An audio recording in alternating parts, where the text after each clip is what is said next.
Hello students, topic ratio का अगला type हम लोग देख रहे हैं। कहता है कि एक हीरे का मूल्य उसके भाग के वर्ग के अनुक्रमानुपाती है। अनुक्रमानुपाती कहे या समानुपातिक कहे, दोनों का मतलब क्या होता है? सेम होता है। अनुक्रमानुपाती या समानुपाती, दोनों का मतलब क्या होता है? सेम होता है। कहता है कि एक हीरे का जो मूल्य है उसके भाग के वर्ग के समानुपाती या अनुक्रमानुपाती है। एक हीरा को 4 भाग में तोड़ा गया, जिसके भाग का अनुपात क्या है? 1:2:3:4 है। यदि टूटने पर हीरे के मूल्य में 70,000 रुपये की हानि हुई तो मूल हीरे का मूल्य क्या था? मतलब कहा जाता है कि एक हीरा था जो बिना टूटे हुए था, तो उसका प्राइस कुछ होगा। अब बताओ, उस हीरा को 4 भाग में तोड़ दिया गया, तो जो टूटा है, तो जो टूटा हुआ हीरा का जो मूल्य होगा वो क्या है? कंडीशन दिया कि जो टूटा हुआ हीरा होगा उसका मूल्य क्या है? तो उसके भाग के वर्ग के समानुपाती है। उसी को अनुक्रमानुपाती बोलते हैं। यानी जितना भार होगा उसका वर्ग करो यानी स्क्वायर करो, उसके बराबर होगा। जैसे मान लीजिए 1 kg के अगर हीरा है, 1 ग्राम के है, तो इसका क्या करेंगे? स्क्वायर करेंगे। ये 2 है तो 2 का स्क्वायर करेंगे, इसके क्या होगा? मूल्य के बराबर होगा। चलिए अब हम लोग देखते हैं। कहता है कि एक हीरा है तो उसको क्या कहता है? 4 भाग में हीरा टूटा है। सॉल्यूशन हम लोग देखेंगे। A, B, C, D 4 भाग का नाम दिए हैं। देखिए भार क्या है? 4 भाग में टूटा है तो कितना कितना में टूटा है? भार का अनुपात दिया है A1:2:3:4। अगर हीरा नहीं टूटा होगा तो कितना केजी का होगा? 4 3 7 7 2 9 1 10। अगर हीरा नहीं टूटा होगा तो 10 केजी का होगा। तो हीरा नहीं टूटा होगा तो 10 केजी का होगा। तो अगर हम मूल्य निकालना चाहते हैं कि जब हीरा नहीं टूटा होगा तो उसका मूल्य क्या होगा, तो कहता है कि हीरा का मूल्य क्या होगा? उसके भार के वर्ग के समानुपाती होगा। तो भार कितना है? 10। तो 10 का स्क्वायर कीजिए, भार के वर्ग, तो 10 का स्क्वायर कितना आ जाएगा? 100 रुपया। यानी जब हीरा नहीं टूटा होगा तो उसका दाम 100 रुपया होगा। अब देखिए, जब हीरा टूट गया तो टूटा हुआ हीरा का भी मूल्य कहता है कि उसके भार के वर्ग के बराबर है। अब बताइए, 1 है, 1 केजी में टूटा है, इसका मूल्य कितना आ जाएगा? तो 1 का हम लोग स्क्वायर करेंगे। 1 का स्क्वायर करेंगे तो क्या हो जाएगा? 1 हो जाएगा। यहाँ 2 का स्क्वायर करेंगे, भार के वर्ग का, तो यहाँ कितना आ जाएगा? 4 रुपया हो जाएगा। यहाँ 3 के स्क्वायर करेंगे तो यहाँ कितना हो जाएगा? 9 हो जाएगा। और यहाँ क्या आता है कि 4 का स्क्वायर करेंगे तो कितना हो जाएगा? 16 हो जाएगा। कहता है कि जब हीरा नहीं टूटा था तो टोटल 10 केजी का था। कैसे लाए 10? 4 3 7 2 9 1 10 केजी का था। इसका मूल्य क्या होगा? तो मूल्य कहता है कि भार के वर्ग के समानुपाती के बराबर है। तो भार कितना है? 10 केजी। तो 10 का स्क्वायर करेंगे तो कितना होगा? 100 रुपया इसका मूल्य होगा। कब? जब हीरा नहीं टूटा होगा तब। अब जब देखिए हीरा टूट गया तब इसका भार मूल्य तो अलग अलग होगा। सब टुकड़ा का मूल्य क्या होगा? अलग अलग होगा। पहला है 1 केजी में तो इसका 1 रुपया, 2 केजी में टूटा है तो इसका 4 रुपया, 3 केजी में टूटा तो इसका 9 रुपया और 4 केजी में टूटा तो इसका 16 रुपया। अब टोटल देखिए कितना हो गया? 16 9 25, 25 4 29 है 30। कितना रुपया टोटल में आएगा? 30 रुपया। देखिए हीरा अगर नहीं टूटता और इसको अगर बेचते तो 100 रुपया मिलता। हीरा टूट गया और बेच रहे हैं तो कितना मिला? 30 रुपया। तो कितना रुपया की हमें लॉस हुआ? हानि कितना रुपया के हुआ हानि? तो हानि बराबर 70 रुपया। 70 रुपया घाटा हुआ, यानी 70 रुपया का हानि हुआ। किताब में देखिए टूटने पर हीरा के मूल्य में 70,000 रुपया की हानि हुई टूटने पर। तो किताब के अकॉर्डिंग क्या दिया? 70,000 रुपया का क्या दिया? वो हानि दिया है। किताब के अकॉर्डिंग हानि कितना है? 70,000 रुपया। तो हम लोग कहेंगे किताब के अकॉर्डिंग कितना? 70,000। यानी किताब कहाँ से ऊपर हो गया। और अब हम लोग के अकॉर्डिंग देखिए, हम लोग के अकॉर्डिंग कितना है? 70। तो हम लोग के अकॉर्डिंग आया उसको कहाँ रखेंगे? नीचे। आप पूछता है कि तब मूल हीरा का मूल्य कितना था, तब मूल हीरा का मूल्य कितना है 100 रुपया, तो 100 से लिख दीजिए मूल हीरा का मूल्य कितना हो गया 70 से इसको डिवाइड करेंगे 1000 बता दो, यहाँ 100 से मल्टीप्लाई करेंगे तो कितना हो जाएगा 1 लाख, यानी कितना रुपया होगा मूल में, शुरुआत में मूल हीरा का मूल्य कितना था 1 लाख रुपया। चलिए अब अगला क्वेश्चन की तरफ हम लोग बढ़ते हैं।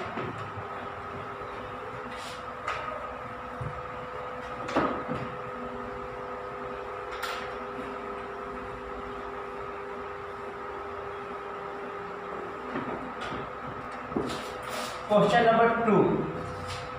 अब तीसरे क्वेश्चन की तरफ हम लोग चलेंगे।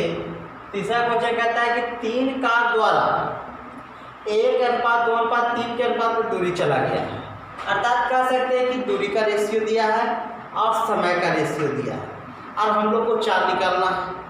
तो वेरी सिंपल, चाल बराबर बोलता है ये दूरी अपॉन समय, तो कुछ नहीं करना है, हम लोग को चाल का निकालना है। तो देखिए सोल्यूशन यहाँ देखिए, अब हमको कहता है कि 3 कार है तो 3 कार का मान लेते हैं A B C। अब देखिए क्या दिया है, पहले दिया है दूरी का रेशियो, तो दूरी का रेशियो क्या दिया बाबू, तो दूरी का अनुपात दिया है 1:2:3। समय का अनुपात क्या दिया है, तो समय का अनुपात दिया है 3:2:1। देखिए हमको चाल निकालना है, तो चाल बराबर होता है दूरी अपॉन समय। अब दूरी अपॉन समय अगर हम लोग करेंगे तो देखिए पहला कार A का दूरी कितना है 1 है और समय कितना है 3 है, तो 1/3 चाल निकल गया। दूसरा का क्या बाबू 2/2, यानी 2 है जो दूरी है तो 2 समय भी है। और तीसरा का क्या है 3 अगर दूरी है तो कितना 1 समय है। चलिए देखिए अब हमको क्या चाल बराबर दूरी बटा समय, तो दूरी है दूरी बटा समय की 1/3, यहाँ क्या है दोनों बराबर है तो 2/2, यहाँ 3/1 की। अब हम लोग क्या करेंगे, अब हम लोग को यहाँ देखिए कि हमको सिंपल रूप में इसको लाना है। तो यहाँ देखिए क्या करें 3 और 2 का एलसीएम लीजिए, तो 3 और 2 का एलसीएम लीजिएगा तो कितना हो जाएगा 6, तो 6 से सब में मल्टीप्लाई कर दीजिए।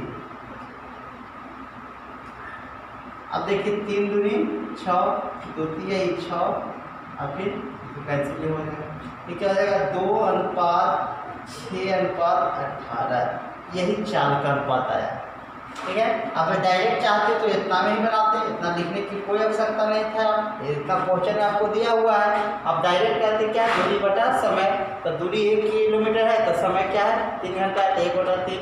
इसको कुछ में भी ले सकते हैं, ऐसा नहीं कि अब किलोमीटर बोले तो किलोमीटर में ही होगा, ये मीटर में होगा तो इसको सेकंड में लेंगे। अगर किलोमीटर बोलिएगा तो घंटा में आप बोल सकते हैं इसको। 1 किलोमीटर तो 3 घंटा, 2 किलोमीटर तो 2 घंटा, 3 किलोमीटर तो 1 घंटा। और वही क्या किए चाल बराबर दूरी अपॉन समय किए और वही क्या निकल गया हमको चाल का रेशियो निकल गया।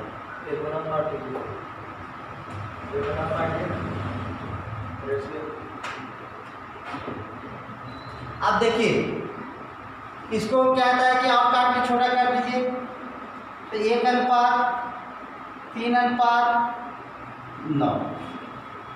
आप जितना छोटा से छोटा रूप भी इसको कर सकते हैं। तो क्या है 2 से काटे हैं तो 2 1 मतलब 2 3 6 दोनों में 18। क्वेश्चन नंबर 3 की तरफ चलते हैं। इसमें कहता है 3 कार का दूरी का अनुपात दिया हुआ है और उसका समय के अनुपात दिया हुआ है। तो दूरी के अनुपात 1:2:3 है, जबकि समय का अनुपात 3:2:1 है। हमको चाल का निकालना है, तो चाल निर्भर करता है दूरी और समय के ऊपर। तो दूरी बटा समय, तो क्या हो जाएगा दूरी है, पहला कार का दूरी 1 किलोमीटर है तो समय कितना लेंगे 3 घंटा, तो 1/3। दूसरा का क्या है 2/2 और तीसरा का है 3/1। अब हमको इसको सिंपल रूप में लाना है, तो 3 और 2 का क्या किए एलसीएम लिए, तो एलसीएम लेंगे 3 और 2 का, तो 6 से सब में क्या किए मल्टीप्लाई किए, तो मल्टीप्लाई किए तो क्या है 2:3 6:18। इसको रेशियो का प्रॉपर्टी होता है कि जितना छोटा रूप में इसको कन्वर्ट कीजिए। तो क्या हो गया, जब काट रहा है तो काट देंगे, तो 1:3:9। चलिए अगले क्वेश्चन की तरफ चलते हैं, क्वेश्चन नंबर 4।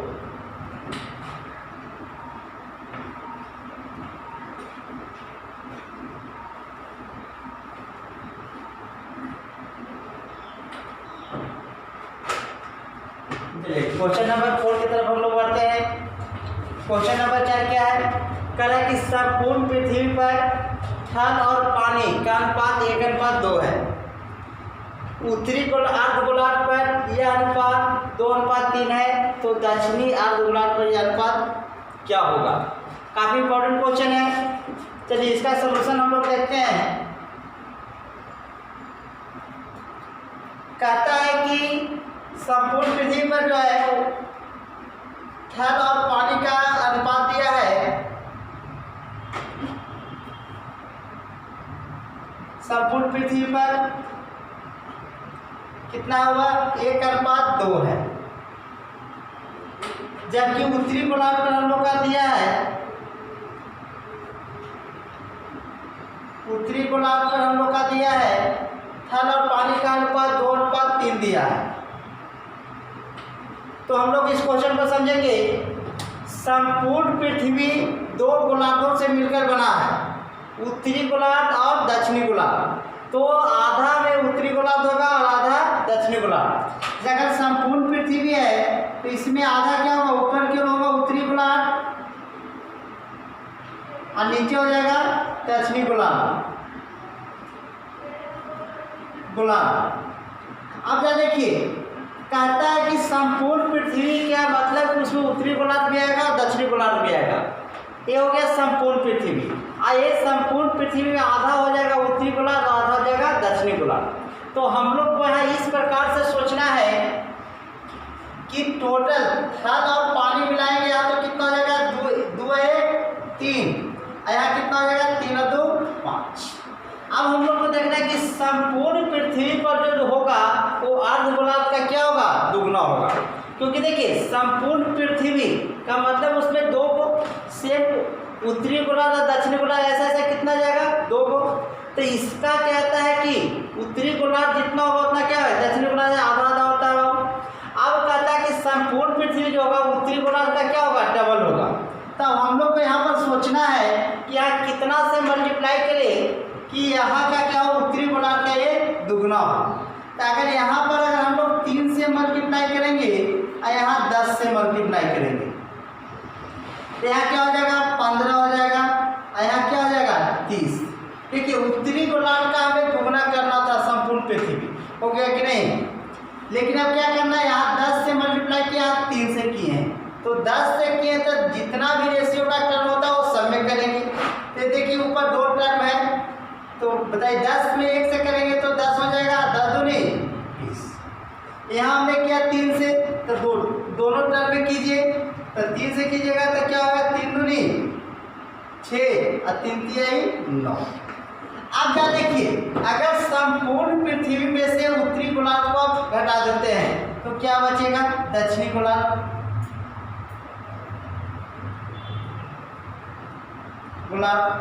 अब देखिए संपूर्ण पृथ्वी में से उत्तरी गोलार्ध को अगर घटाए तो क्या बचा, दक्षिणी गोलार्ध। तो घटाइए, 10 में से 4 6 जाएगा 4 और 20 में से 9 गया 11, यानी दक्षिणी गोलार्ध पर थल और पानी का अनुपात क्या होगा 4:11। अब हम लोग अगले क्वेश्चन की तरफ चलते हैं, क्वेश्चन नंबर 5।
चलिए क्वेश्चन नंबर 5 क्या है, कहता है दो संख्याएं 2:3 के अनुपात में है तथा इसका गुणनफल, यानी हम लोग का कांस्टेंट वैल्यू क्या दिया है, गुणनफल दिया।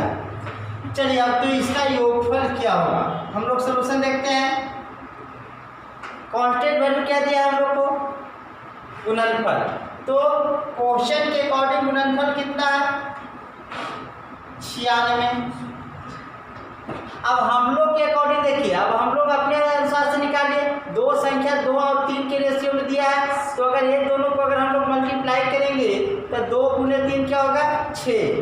तो क्वेश्चन के अकॉर्डिंग 96 है, जबकि हम लोग के अकॉर्डिंग क्या है, 3 × 6। जब गुणनफल के तुलना गुणनफल से करते हैं तो हम लोग क्या चाहते हैं, स्क्वायर रूट। क्या चाहते हैं, स्क्वायर रूट। जब गुणनफल के तुलना गुणनफल से करेंगे तो क्या चाहेंगे, स्क्वायर रूट। तो क्वेश्चन के अकॉर्डिंग दो संख्या का गुणनफल कितना है, 96 है, जबकि हम लोग के अकॉर्डिंग कितना है, 3 × 6। तो क्वेश्चन के अकॉर्डिंग 96 है, हम लोग के अकॉर्डिंग कितना है, 6 है। और हमको योगफल निकालना है, तो योगफल क्या होगा, 3 × 2 = 5। तो 5 से हम लोग क्या कर देंगे, गुना। योगफल निकालना है दो संख्या का। अब चलिए 6 से अगर इसको काटेंगे तो 16 × 6 = 96 और 16 का वर्गमूल 4, कितना हो जाएगा, 20। हम लोग का क्या हो गया, आंसर। फिर से एक बार देखते हैं हम लोग क्वेश्चन नंबर 5। दो संख्या का रेशियो दिया है 2:3 के तथा इसका गुणनफल दिया है 96। तो कांस्टेंट वैल्यू हम लोग का गुणनफल है, तो हम लोग भी गुणनफल के टर्म में लाएंगे। तो क्वेश्चन के अकॉर्डिंग गुणनफल 96 है, जबकि हम लोग के अकॉर्डिंग गुणनफल कितना है, 3 × 6। आप जब गुणनफल की तुलना गुणनफल से करते हैं तो स्क्वायर रूट चढ़ाते हैं। तो 16 × 6 = 96, 16 का वर्गमूल 4। और योगफल निकालना तो 3 × 2 = 5, तो 5 से गुना करेंगे तो 5 × 4 = 20। आपका क्या हो गया, आंसर।